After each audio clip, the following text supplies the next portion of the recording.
Assalamualaikum warahmatullahi wabarakatuh. Nama saya Tri Cahyaningrum dari kelas 64 2G25. Saya ingin mempresentasikan SDGs yang bertema pendidikan berkualitas yang berjudul Mudahnya Belajar Tanpa Kuota. Dalam 2 tahun belakangan ini, kita sudah menggunakan media elektronik untuk menunjang media pembelajaran, yaitu seperti handphone, laptop, maupun komputer. Dengan adanya media tersebut, kita harus memiliki kuota internet yang cukup agar tidak tertinggal tugas maupun informasi yang diberikan.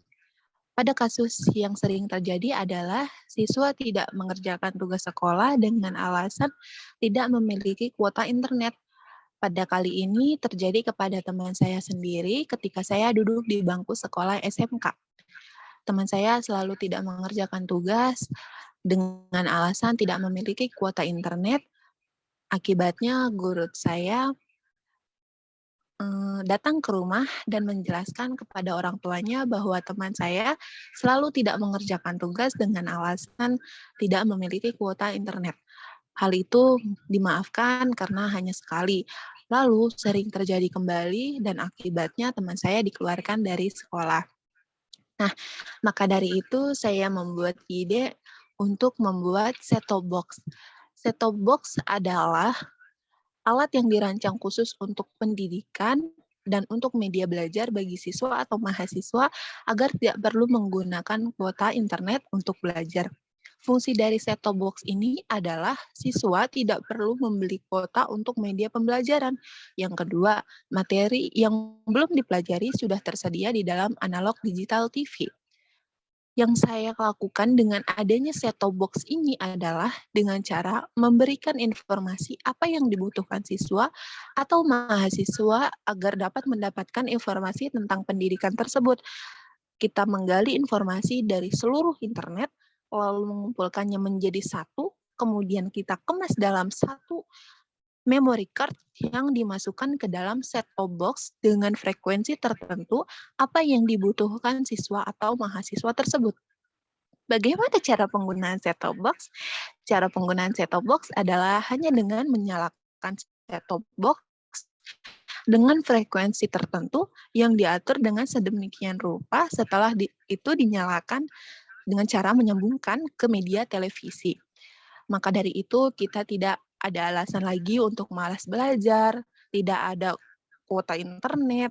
Dengan terobosan semacam ini, agar kalangan siswa dan mahasiswa dapat menjangkau pola pendidikan yang lebih baik lagi, karena harapan saya pribadi, saya ingin para pelajar dan mahasiswa Indonesia ke depannya menjadi generasi bangsa yang sangat diunggulkan bagi bangsa dan diperhitungkan di mata dunia ke depannya. Sehingga tercipta Indonesia menjadikan negara dengan mayoritas penduduknya memiliki pengetahuan dan pendidikan yang tinggi untuk mengurangi kemiskinan dan pengangguran. Selanjutnya adalah korupsi. Dalam pembahasan korupsi ini adalah suatu tindakan yang merugikan suatu perusahaan atau negara yang lainnya. Di sini saya akan merangkan bahwa seseorang melakukan korupsi yaitu dengan cara memangkas atau mengambil dari anggaran suatu perusahaan atau negara dengan cara berbagai hal sehingga perusahaan itu mengalami kebangkrutan. Bagaimana cara-cara korupsi? Cara-cara korupsi itu amat sangat bermacam-macam dengan tindakan yang bervariasi. Misalnya, yang pertama, dengan pengadaan barang fiktif. Contoh dari pengadaan barang fiktif yaitu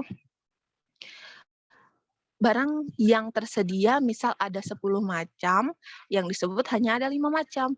Yang 5 macam dihilangkan untuk dirinya sendiri. Dan pembelanjaan dengan nominal sangat besar yang dilakukan oleh oknum atau beberapa oknum yang tidak diketahui oleh suatu perusahaan atau pemerintahan. Tentunya kejadian ini sudah sejak dulu, sehingga merupakan suatu penyakit pola pikir yang sulit dihilangkan. Dari berbagai media, kasus-kasus ini dengan berbagai macam-macam merugikan negara. Bagaimana sih cara menanggulangi dan menghindari kasus korupsi ini? Yang pertama, kembali kepada diri masing-masing. Yang kedua, tahu benar dan salah sebelum apa yang dilakukan dapat merugikan perusahaan atau negara. Di samping itu, juga suatu perusahaan atau suatu negara harus dapat bisa mensejahterakan karyawan atau pejabat-pejabat pemerintahan dengan berbagai macam-macam tunjangan atau kesejahteraan lainnya. Di samping itu, perusahaan atau pemerintah perlu adanya pengetahuan atau aturan pengetatan sehingga pejabat pemerintah atau karyawan patuh dengan efek jera. Apa saja sih efek jeranya? Yang pertama, contoh dari efek jera yaitu dipecat atau diberhentikan secara tidak hormat. Yang kedua, dihukum sesuai tindakannya. Yang ketiga, disita seluruh harta bendanya. Dan yang terakhir adalah diasingkan ke pulau terpencil untuk kasus korupsi.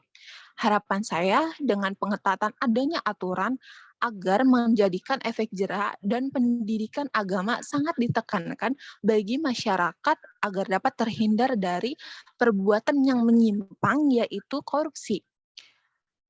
Selalu ada rasa takut untuk melakukan karena dengan adanya pendalaman agama kita terhindar dari perbuatan tersebut dan mempunyai disiplin diri yang tinggi untuk menjauhi perbuatan tersebut. Sekian presentasi dari saya. Mohon maaf apabila ada keterbatasan dalam berpikir dan menguraikan presentasi tersebut. Wabillahi taufik wal hidayah. Wassalamualaikum warahmatullahi wabarakatuh.